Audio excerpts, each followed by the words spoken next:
कुछ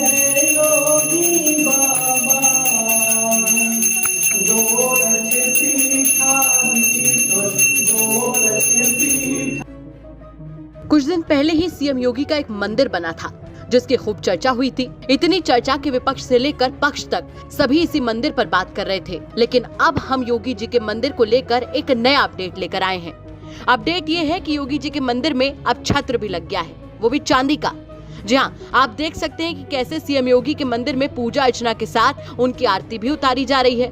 आपके होश उड़ जाएंगे जानकर कि योगी जी के मंदिर में उनके सिर पर लगा छत्र पूरे 1.25 किलो चांदी से बना हुआ है और इस छत्र को लगवाया है नवनिर्माण सेना के राष्ट्रीय अध्यक्ष अमित जानी ने।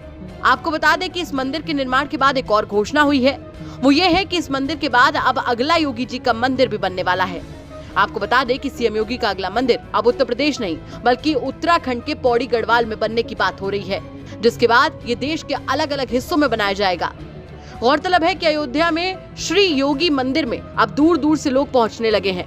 उन्हें योगी आदित्यनाथ का मंदिर वाला आइडिया पसंद आ रहा है, इसीलिए नवनिर्माण सेना के राष्ट्रीय अध्यक्ष अमित जानी भी मंदिर में योगी महाराज के दर्शन करने पहुंचे। उन्होंने न सिर्फ दर्शन किए बल्कि यूपी तक से खास बातचीत भी की, जिस दौरान उन्होंने बताया कि वो उत्तराखंड के पौड़ी गढ़वाल में श्री योगी मंदिर बनवाने जा रहे हैं। इसके बाद देश के अलग अलग हिस्सों में भी योगी जी के मंदिर बनाए जाएंगे। इसके पीछे वो तर्क भी देते हैं कि श्री राम भी मानव रूप में जन कल्याण हेतु धरती पर आए थे।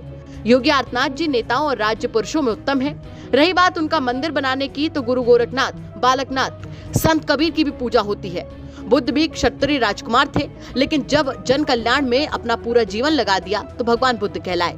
इसी तरीके से योगी जी कलयुग के अवतार हैं, जिन्होंने गोरक्षा और धर्म रक्षा में जीवन लगा दिया।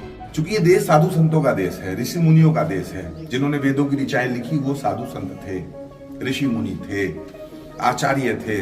तो योगी आदित्यनाथ जी जैसे वशिष्ठ गुरु हमारे रहे, अगस्त मुनि हमारे रहे, महर्षि रैदास रहे, महर्षि वाल्मीकि रहे, जैसे संत कबीर रहे, और राजकुमार थे क्षत्रिय सिद्धार्थ, लेकिन जन कल्याण के लिए निकल पड़े तो गौतम बुद्ध हो गए।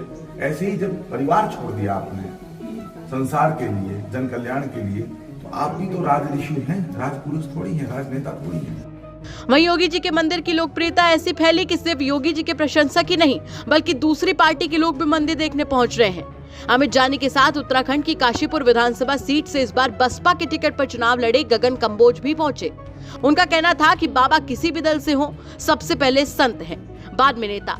इसीलिए वो उत्तराखंड से आए हैं ऐसे योगी का मंदिर देखने, जिसने सनातन संस्कृति को बढ़ावा दिया है। वहीं बाकी मंदिरों की तरह सीएम योगी जी के मंदिर में भी पंडित हैं, जी हाँ, जो मंदिर का खास रखरखाव करते हैं और ये सुनिश्चित करते हैं कि कहीं भी उनकी पूजा अर्चना में कोई कमी न रह जाए। देखिए, मैं साथ आया, मेरे को पता चला कि एक प्रभाकर जी ने, मतलब मैं इतना ही कहना चाहूंगा कि अगर शिष्य हो तो प्रभाकर जी जैसा, जिन्होंने शुरू से ही पूजा अर्चना होती आई है इस देश में, उन्होंने अपने गुरु की आज प्रतिमा लगाकर पूजा करने का काम किया है। और पूरे आज जो स्थितियां सब में है, पूरा विश्व आज कहता है कि अगर हो तो बाबा बुलडोजर जैसा व्यक्ति हो जो पूरा देश सुधार दे। मैं भी इसीलिए ही आया हूँ। पूरे उसमें आप जैसा आजकल चल रहा बोर्ड की स्थिति है, 34 साल 35 साल की उम्र है, आज पता चल रहा है कि हमारे हाथों में कुछ नहीं। अगर इस पूरे देश को अगर कोई बचा सकता है तो सिर्फ योगी आदित्यनाथ जी बचा सकते हैं। गौरतलब है कि राम की नगरी अयोध्या में सीएम योगी का ये मंदिर खासी लोकप्रियता बटोर रहा है। अमित जानी जी आए हैं और पूज्य महाराज जी के लिए 1.25 किलो चांदी का छत्र लाए हैं और भेंट किए हैं। बहुत बहुत धन्यवाद अमित जानी जी को। नहीं, अब तो भारत में मतलब यूपी छोड़ दिए, भारत में भी लोग अब आपको जानने लगे हैं। बड़ी ख्याति हो गई अचानक योगी जी की मूर्ति लगाने जाते। कुछ फोन आते हैं बाहर से? जी, बहुत सारे फोन आते हैं। बहुत सारे लोगों का धन्यवाद, आशीर्वाद प्राप्त हो रहा है। बहुत सारी बधाइयाँ, शुभकामनाएं। ऐसे में देखना होगा कि इस मंदिर की लोकप्रियता इससे और कितना चर्चा में लाती है। अयोध्या से बनवीर सिंह के साथ ब्यूरो रिपोर्ट, यूपी तक।